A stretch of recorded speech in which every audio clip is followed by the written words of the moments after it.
Welcome to Bump Set Chat, the podcast where volleyball professionals come on and share their stories, experiences, and advice. And today I'm super excited. From BYU, I have Keoni Thiim. Welcome. How are you? I'm good. Yourself? Great.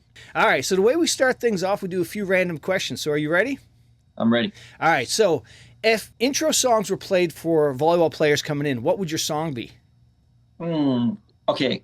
I actually listen to Brazilian funk. Have you ever heard of it? No. I don't know. It just kind of makes me feel like I'm like in a movie getting ready to walk out and face my opponent. So definitely something under that genre. All the names are like long and not in English, so I wouldn't be able to really say, but there's not a lot of words. It's just kind of gives like a marching to war type of vibe. All right. When you go home next, what meal are you looking forward to the most? I typically go straight to Zippys. Yeah. And get like a Korean chicken plate. That's kind of just how it is. But I think when I was at Hawaii, I did live with my mom. So I kind of want a chicken broccoli casserole from my mom's kitchen. That's definitely what I miss. All right. And now, last question, what is one TV show or movie you watch way too many times? One TV show or movie. I've Demon Slayer. It's an anime. All right. I've watched that a couple times. All right.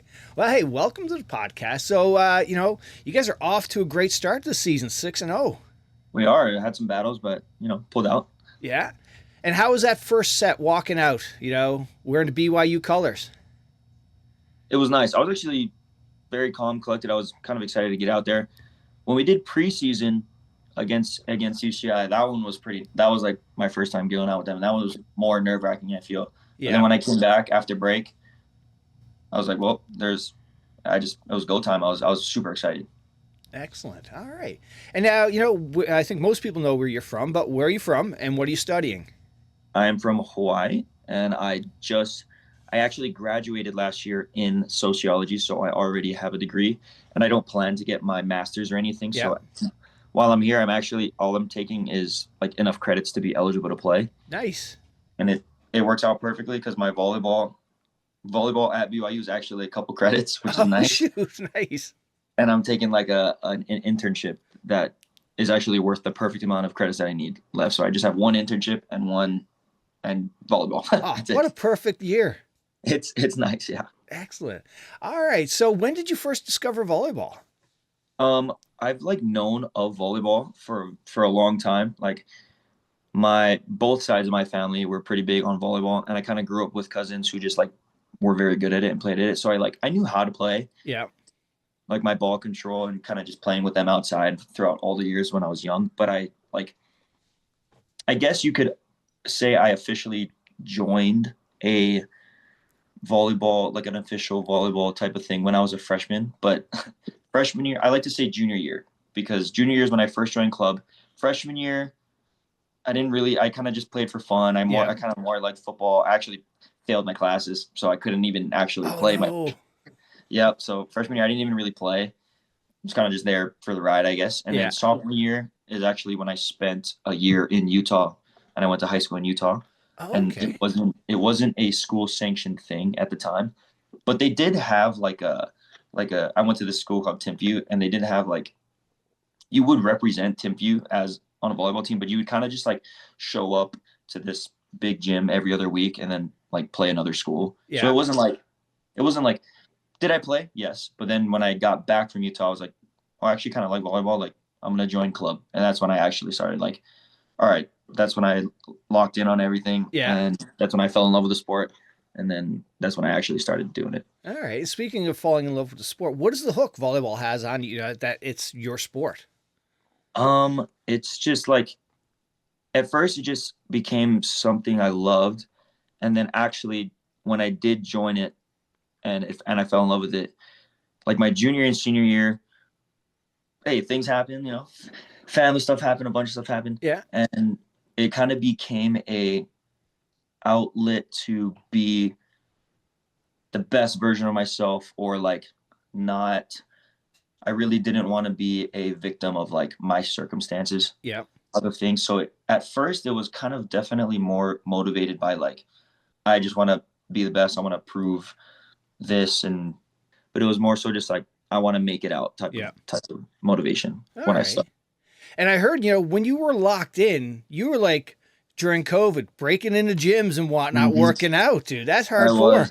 Yeah. Cause that's how I kind of had like this type of anger or motivation that really pushed me to like want to be better than everyone else, especially knowing that I like kind of joined late, and like I kind of always had something to kind of push me and have a little angry chip on my shoulder to make me work harder, like how I never got recruited senior year or whatever, and then kind of nobody wanted me, and then I had to go to JUCO, and like so I've always kind of had something where it's like, man, like they don't know about me yet, and I'm getting better and I'm doing good and I have the potential, but nobody really believed in it at the time. So at that time I was breaking into my high school gym. When I did go back and go to my high school, like then I also fell in love with weights because getting stronger, just the whole version of like improving myself became very addicting. Yeah.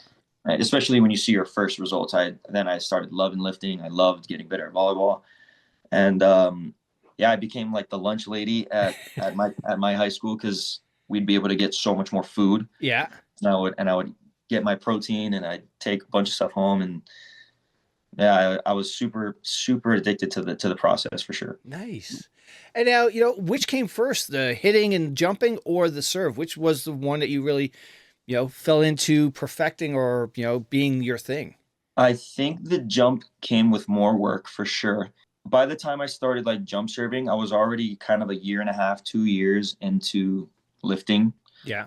So I kind of had a decent amount of body composition and strength. So when I started learning how to jump serve with my grandpa, Mike Wilton, I went to one of the BYU camps actually my senior year, and I kind of just hung out with my grandpa, and he took me to some gyms and just was teaching me how to jump serve, giving me some tips. I actually picked it up pretty fast, but the jumping definitely took a while. Yeah. All right. And now, what's more rewarding to you, dropping that 75-mile-an-hour dime serve or hitting around a 3-person block? I think hitting around a 3-person block, because actually both are nice, because if there's a 3-person block, everyone knows it's you, and you're statistically not supposed to get the kill. Yeah. And then also as a serve, you're the only one involved in it, so that's also pretty fun. I don't know, man. It's a tough one. And now, did you end up playing? You ended up playing club. What was that experience? How important was your club play to developing and honing your skills to make you, be able to play and go to college? So I went to spike and serve for my last 2 years, and I ended up actually being on there was a really good spike and serve team at that time, and it was like Alakai Todd, Ryan Wilcox, Kanai Akana, that whole really good team. Yeah, they were really good. They would always be top 5. So we were kind of their little shadow team. There was all the Punahou private school kids, and then when I joined club my junior year, it was like this whole team. We were all the same age, or maybe a year younger, but we were all like the public school kids. It was just you had a chip on your shoulder. Yeah, just all the public school kids on Oahu, and we played, and like we were fired up, and we loved playing and learning and getting better. But I think that one more so helped with the love of the game for sure. Yeah, a bunch of public school kids. We were so happy to be there and be with each other and practice and like travel, right? Yeah, we were like, oh, we get to do a travel for the first time for volleyball. Like we were definitely just loving what we were doing. Yeah. So I think that's probably the biggest thing I got. And I mean, I had great coaches. I learned a lot of volleyball for sure. Yeah. Excellent. And you touched on the fact that you weren't recruited. How did you end up getting to UH? So out of my senior year, I think that summer, I got called by Josh Walker, and who was the assistant coach at the time. And he actually was like, hey, like we want you to come to UH, like, but like everything in the school process has to be clean. Like he was like, you got to do it all, figure out the whole school process. Yeah. And I did that. And I actually, for the D1 rules, so like, not only did I only fall in love with volleyball my junior year, but that was when I actually like had a purpose. Yeah. So not going to lie, freshman, sophomore year, I was kind of a little rascal kid. I was breaking all the rules. I didn't get good grades. Junior year, I was like, man, I got to pick it up now or never. So I did. And my GPA wasn't good enough to go D1 right out of high school. So Yeah. that's where the junior college came in. So then I told Josh that I was like, yo, like I didn't do the whole school thing. Like I didn't make the requirements. And he was like, all right, like, and then you got to go JUCO. And I was like, deal. So I did that. And yes, I was good. I was actually going to go to LA Pierce because I didn't really know much about the whole junior college. Yeah. Like I didn't know. It was super last second. Like summer was already halfway over. Like everyone's already committed to going to their schools, and I'm like, JUCO. Like, and then I think my grandpa actually told my mom, was like, LA Pierce is not a good area. Like you should just go to Santa Barbara City. Yeah. And then so last second we were like Santa Barbara City. Just went up there, ended up playing with them. Like that was also another journey that was just kind of crazy. But I was going to say, because you're leaving the island now, you're on the mainland. Yeah, but luckily it was pretty. I mean, the school's right on the beach. Super nice city college. And it was just one of those things where it was just like everything kind of worked out great. Santa Barbara City was never kind of the best JUCO, but there was like something went down with Concordia, and like 3 guys quit. Yeah.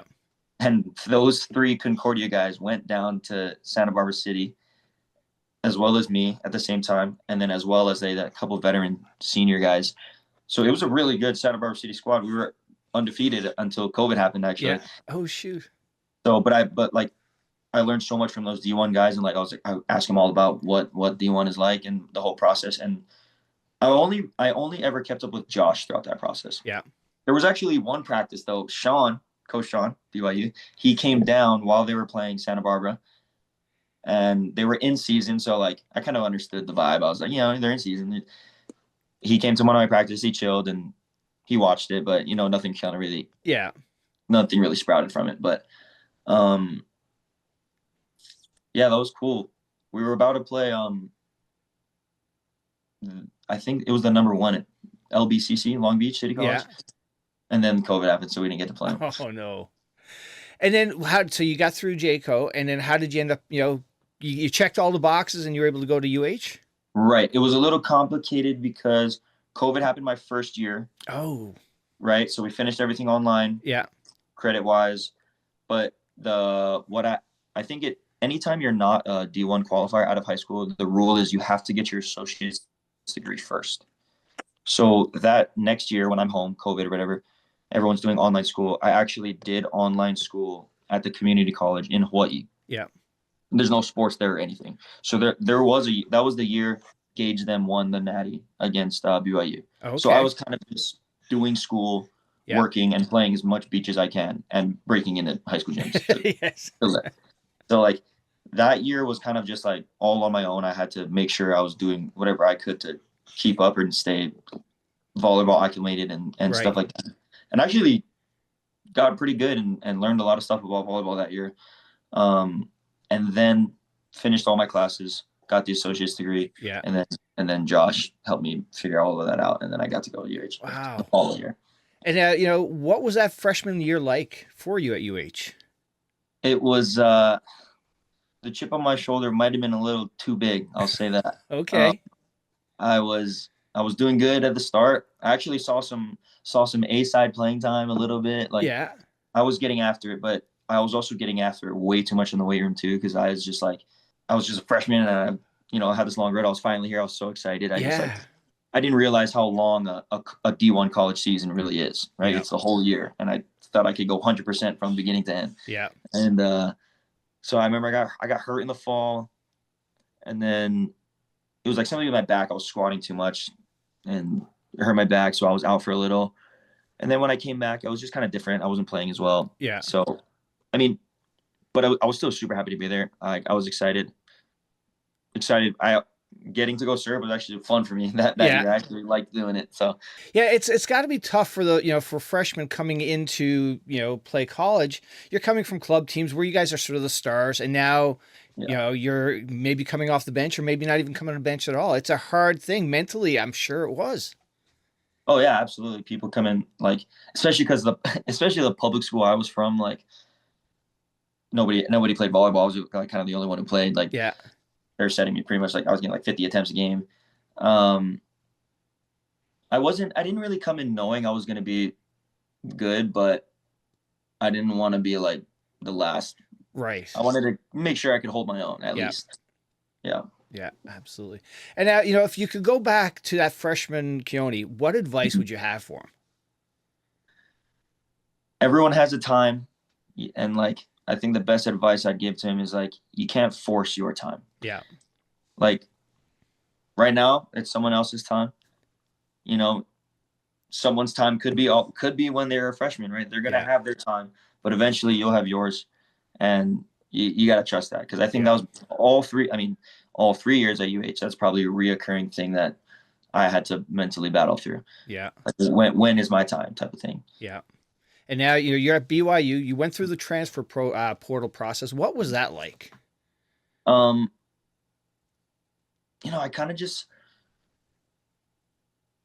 I didn't really find too much interest in going somewhere else. Yeah. It's just like too many boxes got checked off at BYU. It's like one. I don't come from big money family, so affordable for me, which was the hugest thing. Yeah. And to stop you there, one thing people don't know is men's volleyball scholarships. You got what, 4.5 to spread across the entire team. Yeah. So that's also tough. You got 18 to 20 guys on a team that got to somehow share 4.5. Right. Most guys get nothing. Yeah. Most guys get nothing. You're usually pretty good if you get something. Yeah. And so the money, being as blessed as I was coming from the biggest and most loving crowd, volleyball crowd in pretty much almost the world. Like, right. I guess I'm a little spoiled, and I didn't have a big interest towards like schools who kind of don't have any. Yeah. So knowing BYU is the second one, that also played a big interest into why I came. And obviously I have so much family out here. I got cousins out here. My sister graduated from here. Oh, nice. There wasn't like a lot of pull from other directions, really. All right. And did you know anybody playing on a team prior to coming out there or getting there? Noah Hain. He's from Hawaii. Oh, okay. So I kind of talked to him. I was like, yo, how's the team looking? Like, who's graduating? And, got the info. I kind of just chatted with Noah Hain throughout the whole time. And he's my roommate. He's upstairs. He lives with me. Oh, nice. Just stepping back for UH for a second. What were some of the highlights while playing there? Definitely the community, the love. Like, obviously Hawaii is not the biggest, like big football, basketball school. So Hawaii does not have much money for facilities, athletics. Like, we have a pretty nice volleyball facility actually, and it's new. Yeah. So like volleyball is pretty much as blessed as it gets on that campus. And but like the food, the amenities, and a bunch of other stuff. It's like we're not it's not the richest school for sure. Yeah. So I think just the community is kind of what drove so much people to go there and play volleyball, and like it's probably one of the best things you can go there for. It's probably one of the biggest reasons why people want to get recruited there. Yeah. Talk about your transfer from UH to BYU. Was it just gradual things that happened, or was there a straw that broke the back and said, it's my senior year, I got to make a move? Yeah, I mean, it was kind of gradual, just kind of signs I would get throughout the years. Freshman year, never really had it. Sophomore year, not so much. I think when it very first started was I liked looking at UH's past and what has happened. And, I kind of put an expectation on things, and like, there is no right or wrong really. But I think my first thought of like, oh, I don't know, this is scary, was when, you kind of hear the legends like Colton got his shot in a big game. Yeah. Performed. Rest is history. Following year, Chaz gets to go in on that BYU game. Performs. Rest is history. And then there was this, I think it was my sophomore year, Long Beach came. And we were getting brutally smashed. Yeah. Without the first night, we got 3-0 swept. Gone. Went home. Wow. Yeah, like 3-0 wasn't even close. And like, I think deep down I was hoping or expecting like, oh, like that if I get in and get that opportunity, I can shine and right. And I can up my value and have kind of that moment for myself, and Yeah. no changes were made for anybody. So that was kind of an interesting one for me.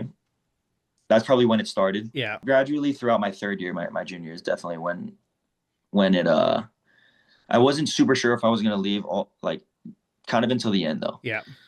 Yeah, It's a big decision, man. It's, you know, yeah, it's your home.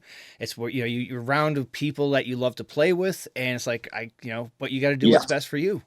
And I was in season, and it's not something I really wanted to think about while I'm in season, especially because like I was getting more playing time at that time. Right. So I just tried to, it was in my mind obviously, but I had bigger things to worry about at the time for sure. With transferring to BYU, coming there and playing, Mhm. is it a similar playing style? The coaching style is similar, or it's like night and day? And it's like, wow, a lot to adjust to.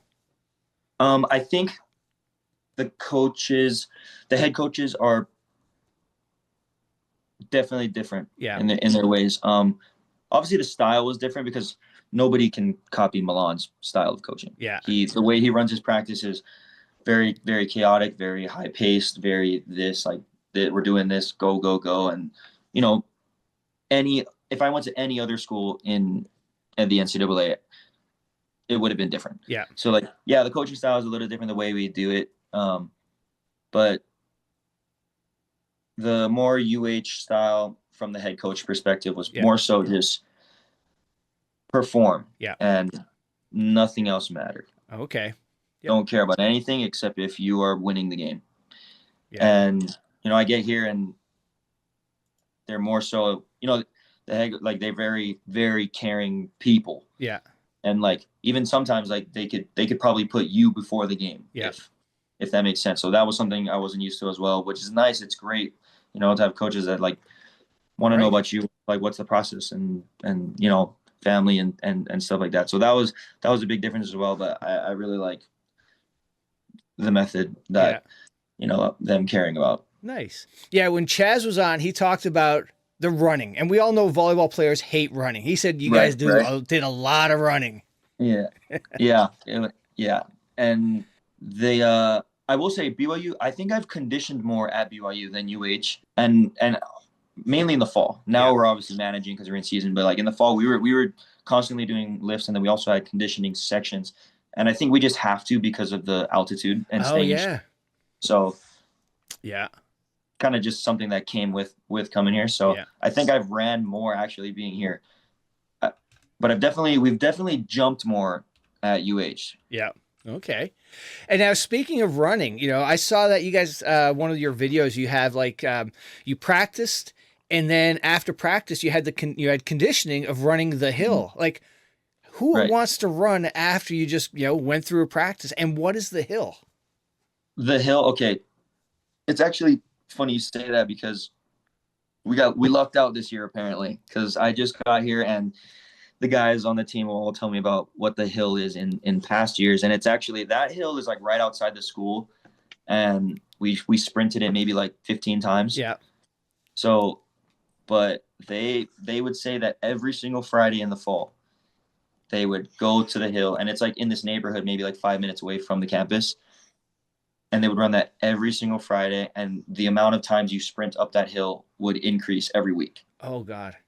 So that hill, we actually didn't ever go to that hill this year. Oh, and okay. So for everyone on the team, they're like, oh, Keoni, you're good luck. And I'm like, I don't know. I'm just doing what they tell me. Yeah. Oh, shoot. But yeah, so apparently we kind of lucked out on how much hill running we do. But I mean, yeah, the hill was tough. It was good cardio for sure. Yeah. And as since you've been there, what has impressed you the most, for this whole BYU experience? How they treat their athletes, school-wise and coaching-wise. Yeah. And I guess it just comes from BYU has lots of money from the church, as well as their football team being good and their basketball team being pretty good. So the school is well funded. So man, the amount of food I'm getting is crazy compared to what I've known at UH. And they have a whole nutrition bar. I can get vitamins and protein and anything that would generally help an athlete. If you use your stuff right, you can get 2 free meals a day basically. Oh, nice. And it's the training room's crazy. They have someone ready for literally anything. If you need a massage or if you need this and that, like Yeah. just kind of the options they have for athletes to like take care of themselves and how much they kind of want to do it. All Like right. UH, we shared pretty much everything with every sport. Yeah. Like football has their own training room, their own everything. Right. Basketball has their own training room, and then like we only share with like the rest of the sports that are kind of small. Yeah. Like at UH, every single team shared one little training room. Oh shoot. Right. So like sometimes if you want to go to the hot tub or the cold tub, there's 20 football guys There's in a there. lineup. You ain't getting in. So I think that's been probably one of the best things. Like, you know, it kind of just doesn't give anyone an excuse. Yeah. All right. Which is nice. And now I got to ask you about the mustache, because apparently on the island the mustache was kind of frowned upon, but now it's in full bloom here at BYU. Yes, it's I'm pretty sure it's just Charlie's preference. He doesn't like facial hair, so every Monday and every game day we had to be clean shaven. Okay. No mustache. No. G was the only exception because he was bald. Yep. Okay. He was the only exception. He had the whole meeting with the coaches and they let it slide. So we were cool with that. But here they don't allow beards. Okay. But if you have a well kept mustache, that's fine. All right. And so I was like, okay, like yeah, I'll try it. I know I can grow a mustache. I usually would in the summers. Yeah. Like while I was at Hawaii. And then I did it here. And then after the first game, now I feel like I can't, because I think the BYU community really appreciates a mustache, I guess. Yeah. Well, and you're 6-0. You're in the top 10 of kills, so yeah, you don't want to change any of that. So I like after the game, all the fans and the old guys were like, "Yep, that stash is nice." I'm like, "All right, well, now I have to keep it." So I'm definitely keeping it for the rest of the season. Oh, that's excellent. And I got to ask you another question about UH. You guys got to go to Japan. What was that experience like? Seeing playing against a country, a whole different style of volleyball. That was actually very fun. It was a super cool experience. We got to play a pro team, which is the Sakai Blazers, which is where Cole Hogland plays currently. Right. And they whooped us. They whooped us. It was like oh wow, like it was night and day. And like they really know what they're doing, and their second string pretty much whooped us. And so that was a cool experience. It kind of just gave us some insight like of how intentional you can be with your touches. Yeah. And then the game that we had against Cuba, that was just kind of, you couldn't ask for much more. It was technically number one versus number one of different countries, and it was a 5-setter, and their crowds are very into it and very passionate about their school as well as cheering for ours too. We had a huge crowd too. So nice. And all the sightseeing was kind of just like, wow, this was couldn't get much better than that, to be honest. Nice. And anything stuck out from a playing style that like I've never seen that before, or like stuff they did, or is it just very technical? I think the biggest thing that stood out to me was every error that they made, you knew exactly what they were going for. Yeah. And I guess that comes down to intention, because like a lot of them, like how volleyball play in the NCAA America, like sometimes they just make a mistake and it was just like, oh, whoa, that was an accident, or like, whoa, that's weird. Right. In Japan, it was every single rep, every time they missed the serve or hit out or hit, like you knew exactly what they were going for. They just missed it by this much. Okay. So that was probably the most interesting thing. Yeah. All right. And now, when it comes to game time, do you have any pregame rituals? Do you need to take a nap? Certain music playlists you listen to? If we have a long break in between our serve and pass, I like to go take a nap, especially on away games. Yeah. So a nap is nice. I'll listen to music. I try to keep the beginning part of my day kind of calm. Yeah.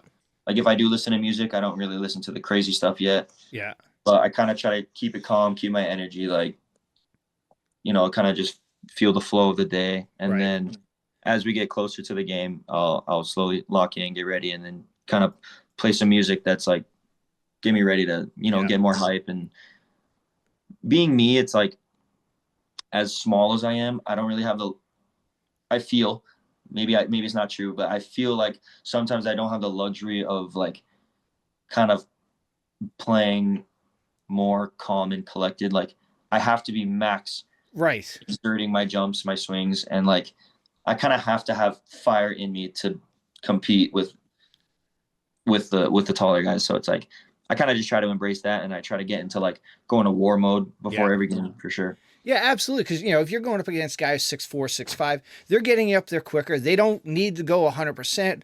Where Right. you've got to take advantage of your leap and get up there and then power through whatever's up there. Right, exactly. Because if you're that big and it takes less effort to jump and get up there, you can kind of focus more on your vision or your technical part of the game. But Yeah. sometimes I have to make sure I'm jumping full throttle with all the aggression and stuff I have, and then I have to kind of figure it out from there. Yep.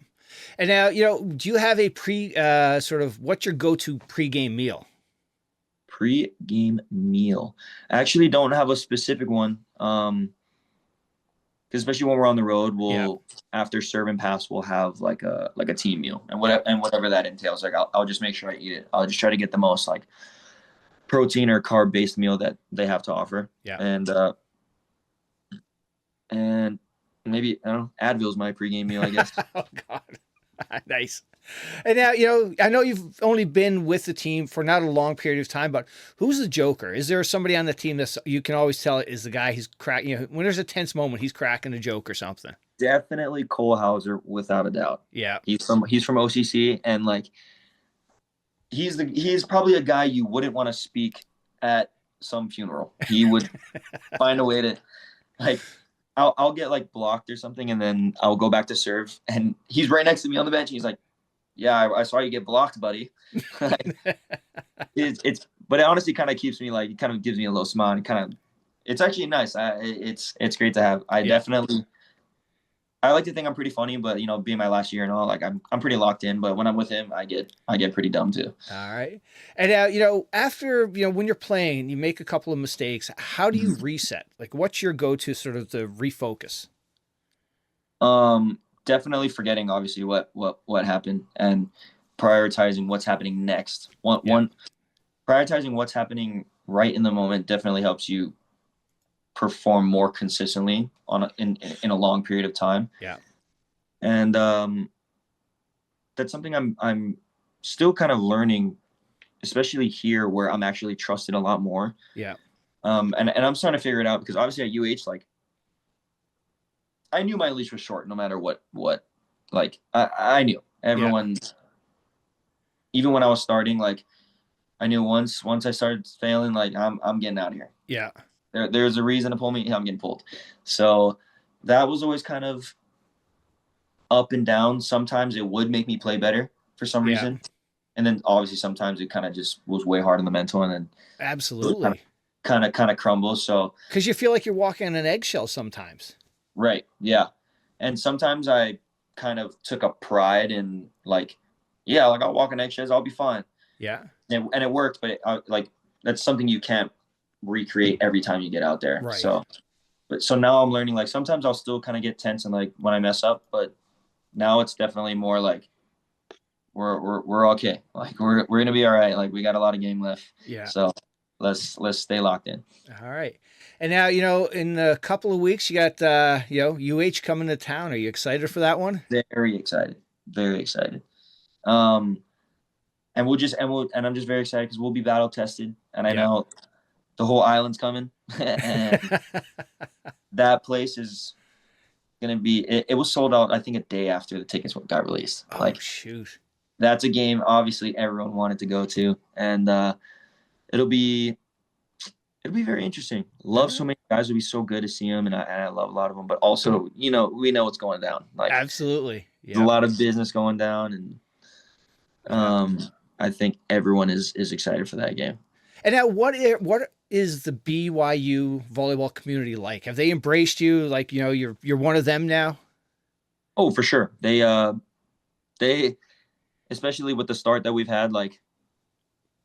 Because BYU kind of slowed down throughout the past couple of years after that one natty, but after this year, people are talking, and now the community is kind of, they're back on their feet. The spark got riled up, and they're super excited. I think the biggest thing that we get so far is how like they just think we're very entertaining. Yeah, which is like at the end of the day, we are in the entertainment business. Like people come watch you, so So I think that's the very least you'll get out of the game pretty much is at least a cool show. Yep, definitely. So I think that's the vibe we're getting so far.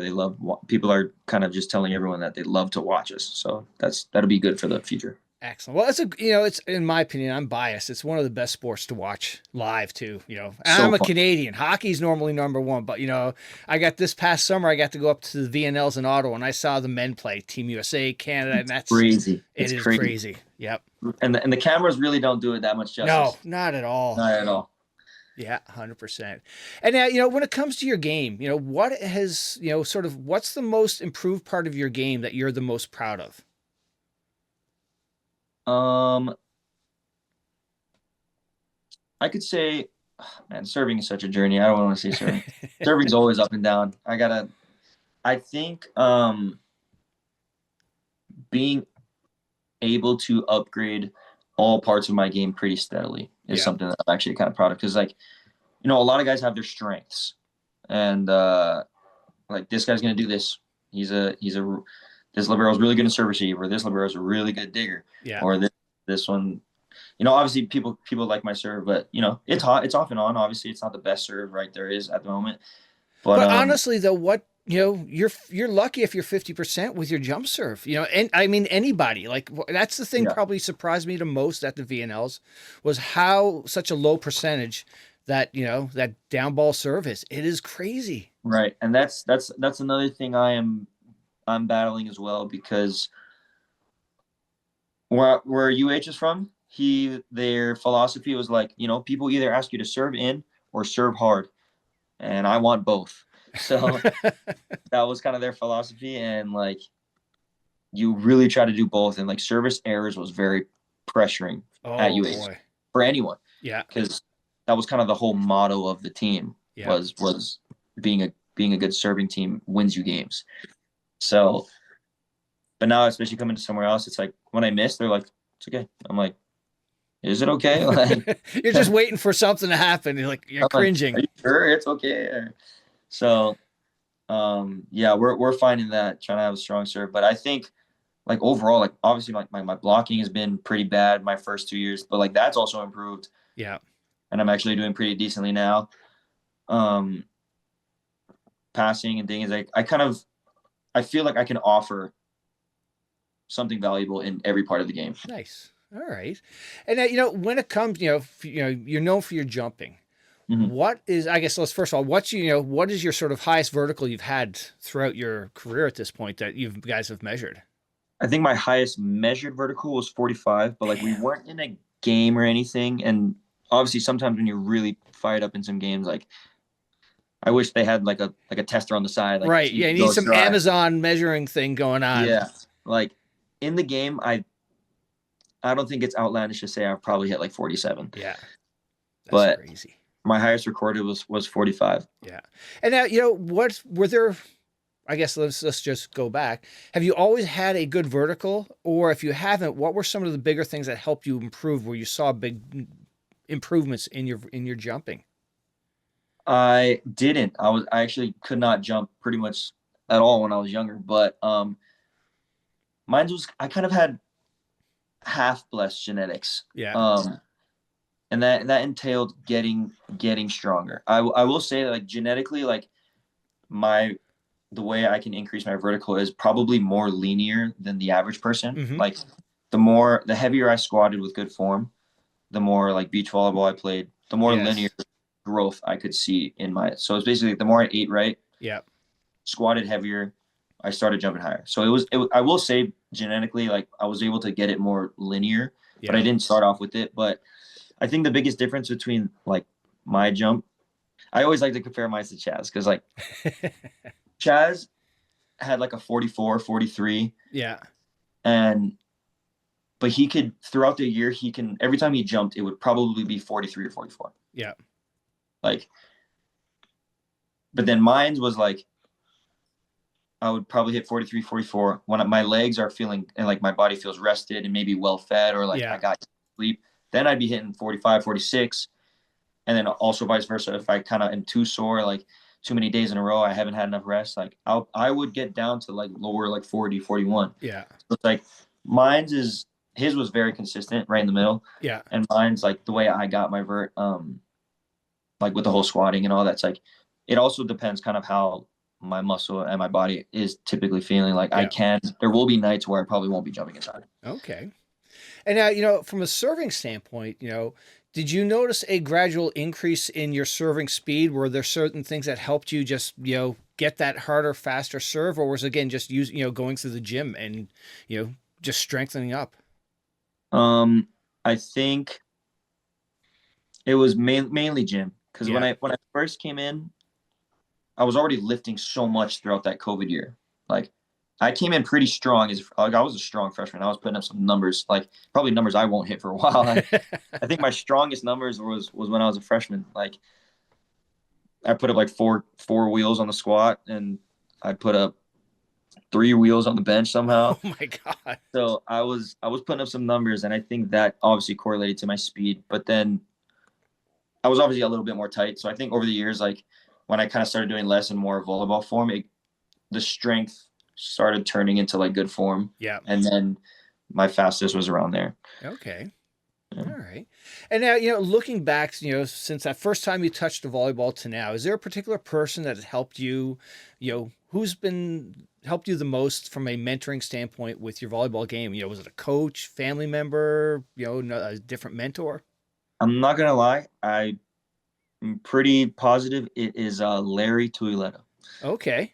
He was my cousin, and we grew up. Our houses were connected basically. Like he had all of his family in that house. It was a big classic Polynesian house, like bunch of people in both houses. And especially in that COVID year when I came back, like when we were younger, he was a Punahou star. Like he was kind of just like the older cousin. Yeah. He was so many years older than me. I was in like middle school. Like I wasn't like friends with him or anything. But when I got back and he kind of was like he graduated from UH, and he was kind of just at home more. I actually started lifting with him a lot and playing a lot of beach volleyball with him. And then he kind of started letting me play in like some indoor tournaments with him. And like that guy's IQ for volleyball is probably one of the highest. Anybody who knows him will probably tell you that it's probably one of the highest. So like I actually picked up a lot from him, the way he talked about the game. Yeah. And I would be his beach partner, and he would, every rep, he would tell me a lot, especially about the mental part of volleyball, which is most of it. Right. Absolutely. So, that year, like, especially when it was a rough year where I'm kind of waiting to go to UH and I'm just doing school, like he took care of me. He took care of me when I definitely needed help. Yeah. So All right. he was huge in that process for sure. Okay. And you're the second person who's mentioned his name. I had Micah Christensen, and he, and I never heard of him before, but it's like, okay, so I get, on the island, everybody knows, the volleyball community. And yeah, he was a part of the team that was, where they won like 7 years in a row national. Oh my God. Wow. They won it from like 13s all the way to 17s, like Yeah. every single year. Damn. And that was like him, Mike Ama'a, and like the rest of that team. Like it was a crazy squad. Okay. And now, some fun questions. First of all, are you a shoe guy? What is the shoe you're playing in right now? I am not a shoe guy. Okay. I was never a shoe guy because we didn't have money like that. All so right. As soon as I got to school, free shoes made me happy.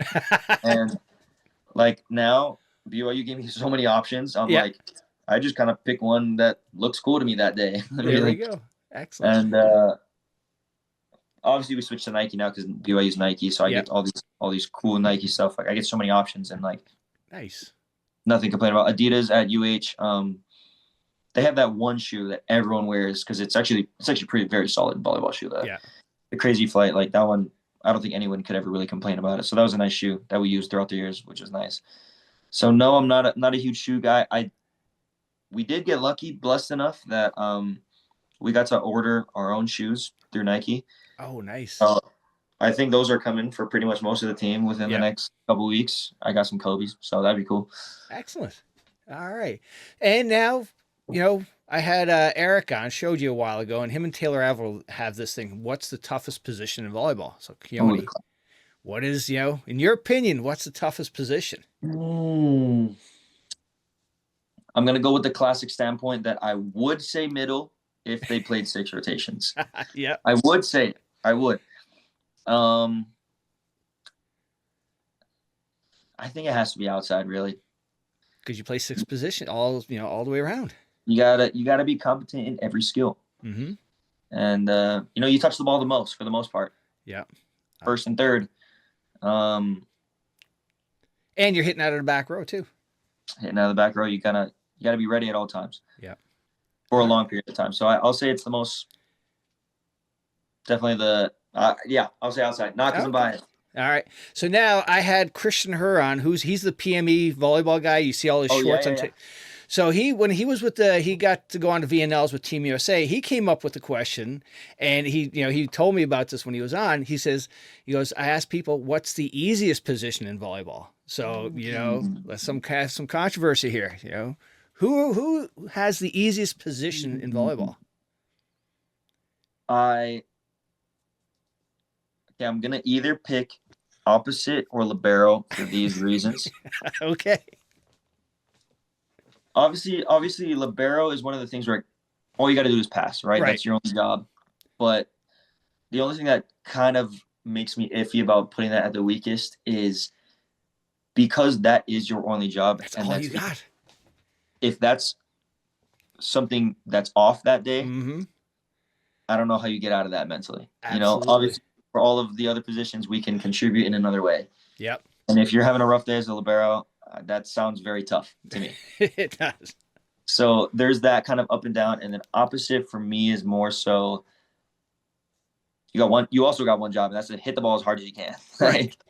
At this level, you're probably going to get most of the balls, and your job is to just blast it as hard as you can. Yeah. All right. So that sounds kind of fun to me, honestly. If I was bigger, I would probably play opposite. You just got one job to do. Yeah, go blast the ball. But again, at this level, I think I'll put opposite actually, because if you're not scoring as an opposite, you can find other guys that'll score. Yeah. All right. And now, the other thing I've noticed is you've got a big social media presence. Where did that come from? Did that, sort of grow overnight, or were there a couple of things you posted that just like all of a sudden it's like you blew up?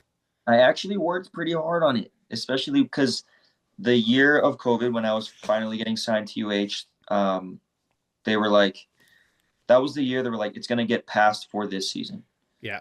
And you can start getting money by your name. The whole NIL thing. The whole NIL started the year I got into UH. Oh, okay. So knowing that, I was like, I think it would be dumb of me to not get after that somehow. Right. Because also again, I don't come from much. So it's like if I can get money from doing what I love, and being popular, that'd be huge. And I have 4 years to do it. So it started when I first, I was never really a huge social media guy. Yeah. We did the classic couple Christmas birthday posts on Instagram. Right. I didn't even have TikTok the entire time. It was out for years over COVID. Everyone loved it. And I was like, nah, I don't want it. And then I saw that and I was like, and I sent it. I just sent it. I just posted a bunch of dumb stuff. And eventually I found out what kind of people liked watching from me, and I kind of just kept doing that from there. All right. And now speaking of the NIL, so, let's go with the first thing, how has it been for you? Is it a learning experience? Is every athlete sort of on their own, or do you guys have some programs in place to help you, take advantage of it? Every athlete outside of football and basketball and women's volleyball is pretty much on their own. Oh, okay. It's a pretty competitive business outside of the huge sports, obviously. Right. Man, those kids are. If I was number 1/2 in the nation for my first 3 years, and then number 5 in the nation, but I either played football or basketball, I'd probably be a millionaire right now. So sometimes that's a tough pill to swallow, but for us, it's always been pretty. Sometimes UH was pretty good at it because the community was so big, and Charlie's a businessman. We can't really just met. So, every once in a while there'll be a pretty sick opportunity for the certain guys on the team to do and get some cash. Yeah, which was nice. Here so far it's been pretty slow. Yeah, but I think now that season started, I feel like it'll definitely up itself at some point, and I can probably get some opportunities there. All right. Now, since you sort of had your hand in it for the last few years, and Mhm. any advice for those freshmen coming in for, to sort of prepare themselves on some advice that they can, how they can take advantage of it? Man, at the end of the day, you're probably gonna have to post some cringy stuff they say, like, and you'll have to post that like where you're like, I really don't want to post stuff right now, but Yeah. if you kind of want those opportunities, like especially, I would say for athletes beyond basketball, football, and women's volleyball, it's kind of an all or nothing thing. Yeah. Like if you are in basketball or in football or in women's volleyball, you can probably do half, and if your program's big enough, like you'll probably just get some decent money because Yeah. it's a big sport, the team's getting money, and they want bigger sports to represent their brands. So it's Yeah. like you can kind of half it if you're in the big sports, but if you're not, I would say you probably have to make a decision. It's all or nothing. Yeah. All right. Yeah. And now, when it comes to practices, is there have you, you've been there, for a little bit. Is there a certain drill that, when the coach says we're going to do this, you're just like, I don't want to do that.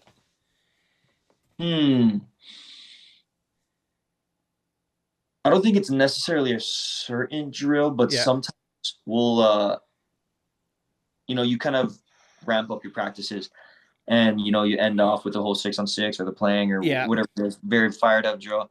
So they don't do it all. They don't do this all the time, but every once in a while the practice will be gradual. We'll be getting fired up. 6-on-6 is going. We're getting after it. Everyone's getting wild. It's going good. And then for like the last like 15 minutes, we'll go back to like a basic like Oh God. serve pass. I'm like, and so we're all fired up and ready to compete. Yeah. We're like, oh, we gotta go back to basics. Sometimes that's like, oh, but Yeah. it doesn't happen. It doesn't happen often, but All right. that's just a pretty funny one. Yeah.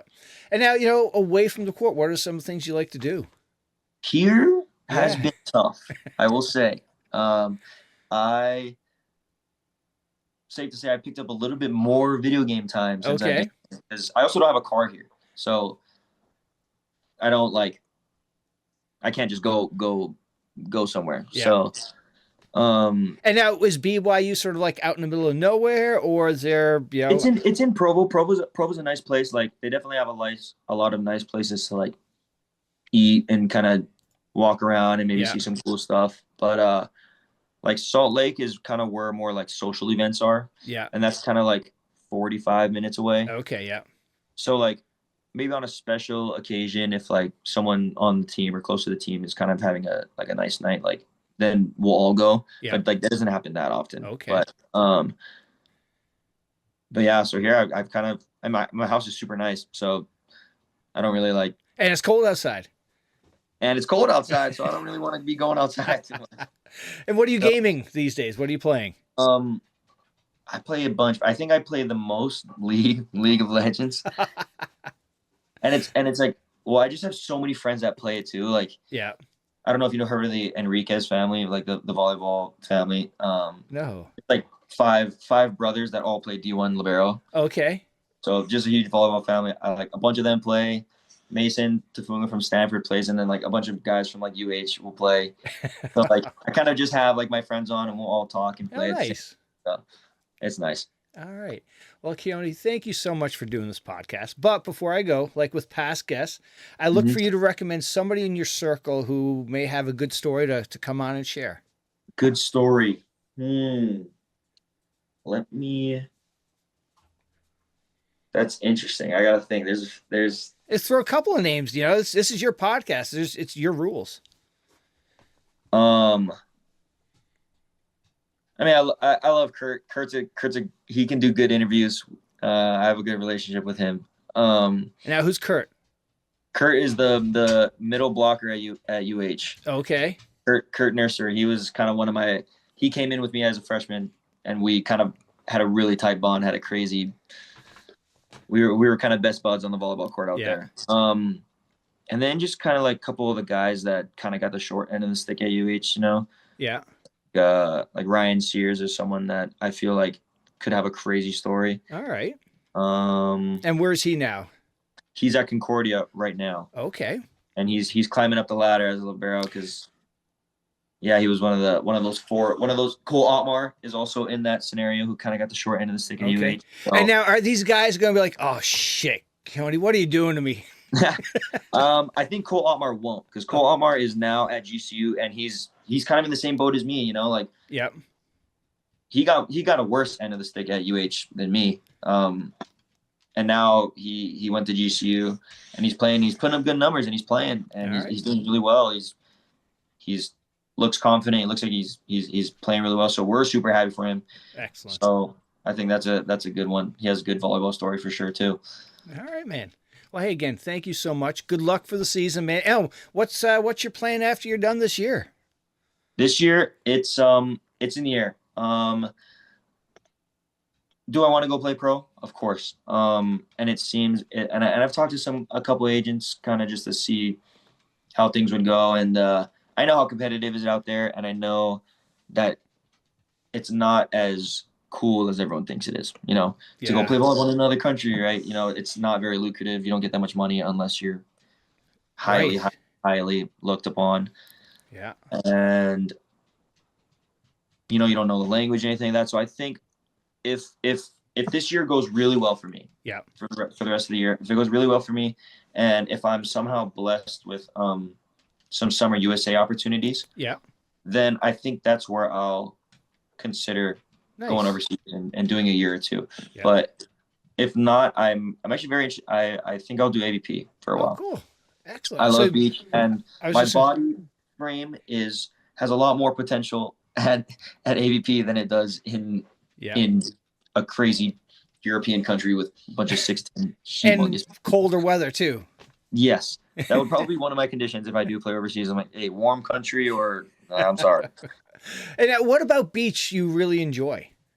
I just like, because you're involved pretty much the whole time. Like sometimes you can go so many plays like, oh, I didn't touch the ball, or like, and you can't really ever blame anyone. It's always on you. Yep. Because you're touching the ball half the time at least. And I think there's only 2 positions in beach, and I have a very ideal body composition / skill set for one of those positions. So it's like, I know my potential or my skill ceiling for playing pro beach is way higher than it would be going indoor in my position, at least. Okay.